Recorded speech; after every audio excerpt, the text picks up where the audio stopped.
Para começar esse vídeo, eu vou te dar uma missão. Eu quero que você olhe o tempo de uso do seu celular e jogue assim no chat GPT. Se eu continuar nesse ritmo, daqui a 10 anos, quanto tempo eu vou ter desperdiçado? Se você não gostou da resposta, continua nesse vídeo porque eu vou te dar 6 passos para você parar de ficar viciado no celular. Meu nome é Paulinha Gilbert, eu sou psicóloga da terapia cognitiva comportamental e também sou mãe do Theo. E o objetivo desse canal sou eu compartilhar aqui dicas de psicologia que mudaram a minha vida e que vão mudar a sua também. Então já aproveita para se inscrever aqui no canal, ativa o sininho de notificação e comenta nos vídeos para eu saber sobre o que mais que você está precisando ouvir. Então vamos direto ao ponto. O primeiro passo é substituir esse hábito. O que acontece? Muitas vezes a gente tem um hábito e a gente acha que a gente só precisa de eliminar ele da nossa vida. Mas o que realmente está certo é conseguir substituir. Porque muitas vezes o nosso automático é recorrer a, por exemplo, o vício no celular, ou a álcool, ou a comida,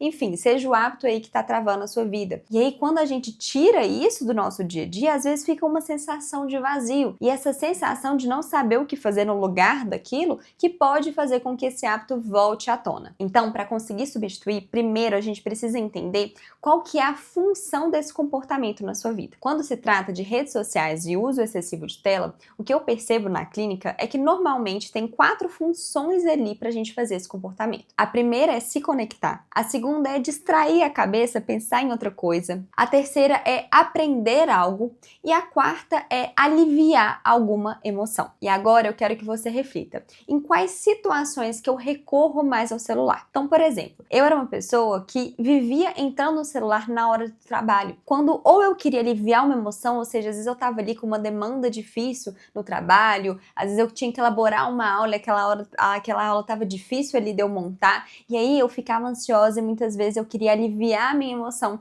recorrendo a ver a vida de outras pessoas. Ou então eu estava ali muito cansada, então eu pegava o celular para distrair a cabeça e pensar em outra coisa e ter aquela sensação de relaxamento. Só que tem um ponto que às vezes a gente esquece, que apesar do nosso objetivo ser em algum desses 4 pontos, eles podem até conseguir ali aliviar a emoção, fazer a gente se conectar, a gente pode até aprender alguma coisa, ou então se distrair. Só que no longo prazo, esse vício em telas pode causar muito mais prejuízo do que benefício na nossa vida. Então, uma vez que a gente entende qual que é o objetivo que eu tenho ao abrir meu celular e em quais situações que isso mais acontece, eu preciso que você faça esse mapeamento para a gente achar outros comportamentos para entrar no lugar ali da tela. Então, no meu caso mesmo, eu usava muito no trabalho quando eu ia fazer alguma atividade difícil, alguma atividade operacional. Logo, alguns comportamentos que eu mapeei que eu precisava de ter para substituir. Quando eu percebi que eu estava cansada, eu tentava ali espreguiçar, alongar, às vezes andar ali pela casa,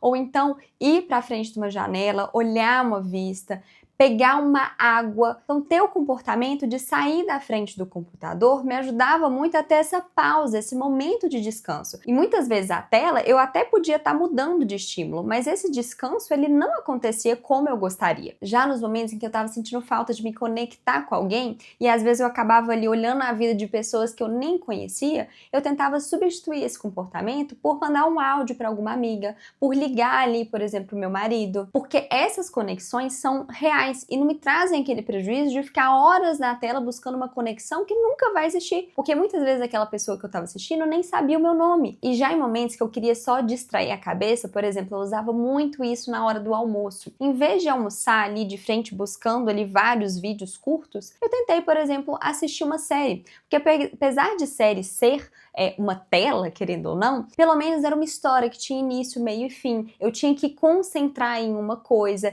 eu não tinha ali vários estímulos, porque às vezes eu estava em uma rede social, eu já ia para outra, eu respondia uma mensagem, eu conseguia concentrar e assim eu conseguia relaxar 1000 vezes mais do que ficar em frente ao celular rodando ali vídeos curtos. E uma outra dica é que quando eu percebi que eu queria aprender algo, quando eu ia ali para perfis de psicologia, por exemplo, eu passei a ter uma estratégia diferente. Eu comecei a colocar uma lista com vídeos longos ali do YouTube ou então playlists do Spotify para eu conseguir ouvir, aprender alguma coisa sem ter aquele inúmeros estímulos que estavam me prejudicando, inclusive prejudicando a minha atenção e que, refletindo mais profundamente, não me deixavam ter o meu objetivo de aprender alguma coisa, porque às vezes o vídeo era tão curto, tão rápido, que eu nem conseguia absorver aprendizado nenhum dali. Então é muito importante você tentar ver qual a função que você deseja, em quais momentos que acontece esse vício em tela com mais frequência, você achar algum comportamento para substituir. Aí uma outra coisa, às vezes, uma coisa que prejudica demais é o uso de telas na parte da noite. Então, às vezes, uma sugestão é você ter um livro por perto, um Kindle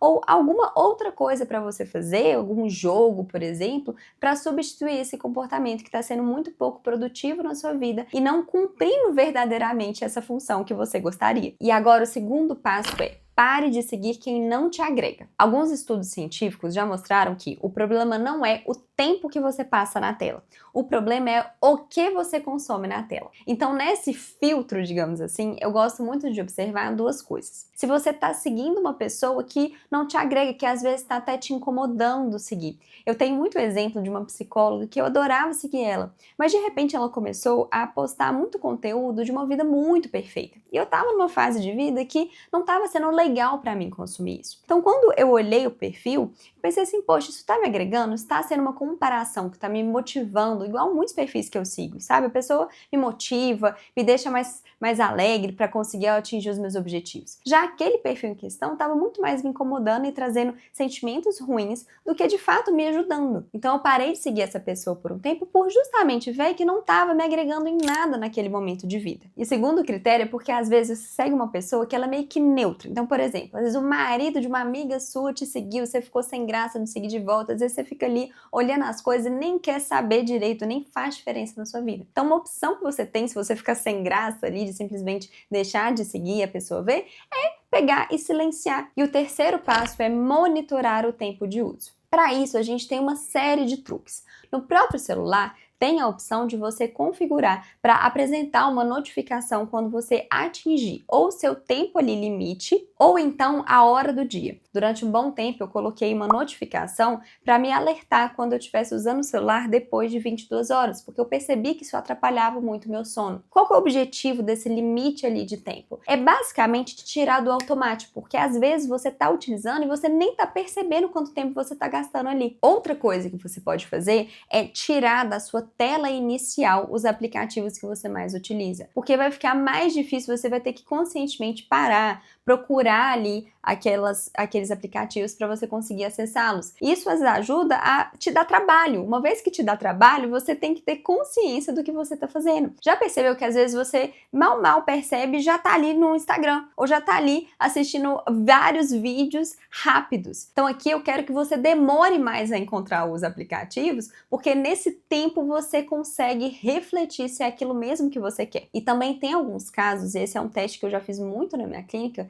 que a gente precisa realmente excluir os aplicativos que você não tem tido controle na hora de usar. Às vezes você já tentou colocar limite de tempo, às vezes você já tentou tirar ali da sua visão, colocando fora ali do seu campo inicial de tela e nada funciona. Então uma coisa que você pode fazer é simplesmente excluir. Eu sei que é chato, é muito ruim no início, mas você exclui esse aplicativo até para conseguir fazer aqueles comportamentos substitutos que eu comentei no primeiro passo e dar oportunidade para o seu cérebro tirar ali do automático o seu vício em telas. E se você realmente precisa ali de acessar por algum motivo, seja até de trabalho, às vezes você mantém esses aplicativos no computador e tira do celular, porque o celular é um lugar que você leva para todo lugar. E isso torna muito mais fácil de acessar. A analogia que eu faço é igual uma pessoa que tem dificuldade de se controlar com álcool, ter álcool em casa. A gente sempre pede para tirar aquilo ali que você tem de comportamento automático da sua frente, do seu ambiente. Eu já contei em outros vídeos aqui que eu fiz isso muito com doce. Eu tinha muita dificuldade de abrir mão de doce. O tempo inteiro eu recorria a doce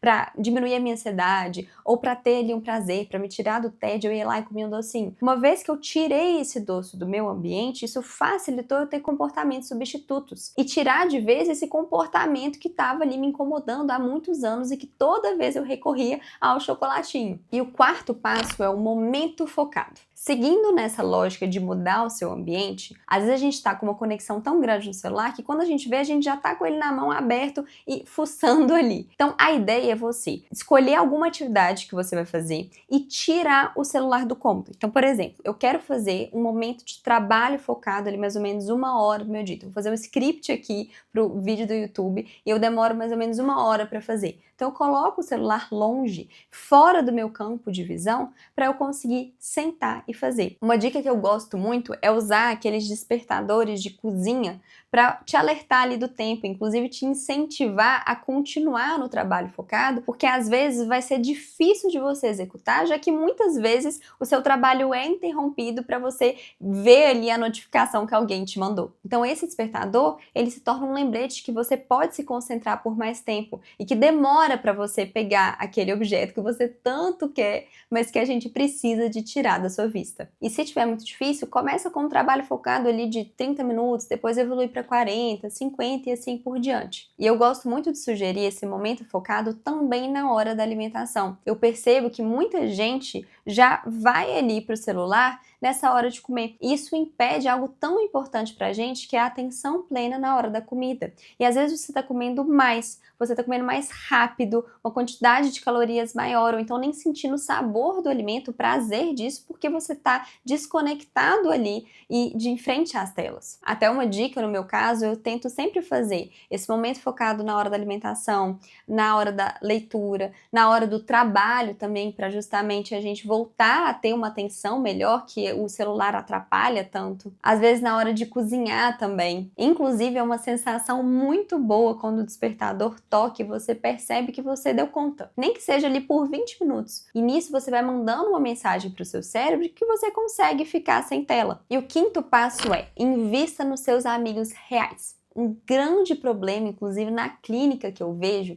é que as pessoas estão confundindo as coisas e achando que elas realmente têm conexão com os blogueiros, com os influenciadores. E embora seja de fato ali uma conexão de você saber da vida do outro, da vulnerabilidade do outro, da história de vida daquela pessoa, se a gente parar para pensar, essa pessoa não sabe nada da sua vida. Se você precisar ali de ter com quem contar, se você quiser expor alguma vulnerabilidade sua, se você quiser ter companhia ou só contar um caso, essa pessoa não vai te ouvir. E às vezes a gente esquece da importância disso no contexto de saúde mental. Já tem muitos estudos que mostram que a solidão podem influenciar diretamente no conceito de felicidade e, como consequência, na sua saúde como um todo. Então a gente precisa olhar mais para essas possíveis conexões e vínculos, que às vezes você está gastando um tempo enorme com outras pessoas que nem te conhecem e deixando ali de chamar, por exemplo, uma amiga para sair. Então eu já quero que você aproveite esse vídeo para mandar uma mensagem para aquela amiga que você fala que vai encontrar, já tem 1 ano que vocês não encontram, ou então mandar até um áudio. Lembra que eu falei que o problema não necessariamente é o tempo que você gasta no celular, mas sim o que você faz no celular? Então já aproveita e manda um áudio para alguma pessoa querida para você, que você pode perguntar como ela tá, como é que os filhos estão, pedir notícias da vida dela. Eu vou ficar muito feliz de saber que você vai sair desse vídeo mandando mensagem para alguém, marcando o encontro. Inclusive pode até mandar esse vídeo para essa pessoa. E o 6º passo é: entenda os benefícios e os custos do celular. É um consenso na psicologia que para você conseguir mudar o seu comportamento, você tem que olhar com clareza quais são os benefícios daquele comportamento, por que você mantém ele na sua vida e quais são os custos dele na sua vida. E quando você enxerga essa equação e percebe que os custos estão muito maior do que os benefícios, isso é um passo para frente para você conseguir aplicar todos esses passos que eu falei anteriormente. Só que isso tem que ficar muito claro no seu cérebro. Por quê? Porque mudar um comportamento, mudar um hábito, ele vai gastar energia sua. E muitas vezes você tem que ficar atenta a isso e o tempo inteiro perceber de qual custo a gente está falando. Então eu fiz um vídeo explicando exatamente como que as redes sociais e o uso excessivo do seu celular pode estar atrapalhando na sua vida. Não deixa de sair desse vídeo e assistir, mas antes não esquece de curtir esse vídeo e comentar também quanto tempo você vai desperdiçar daqui a 10 anos. Eu quero muito saber e te ver no próximo vídeo. Beijo!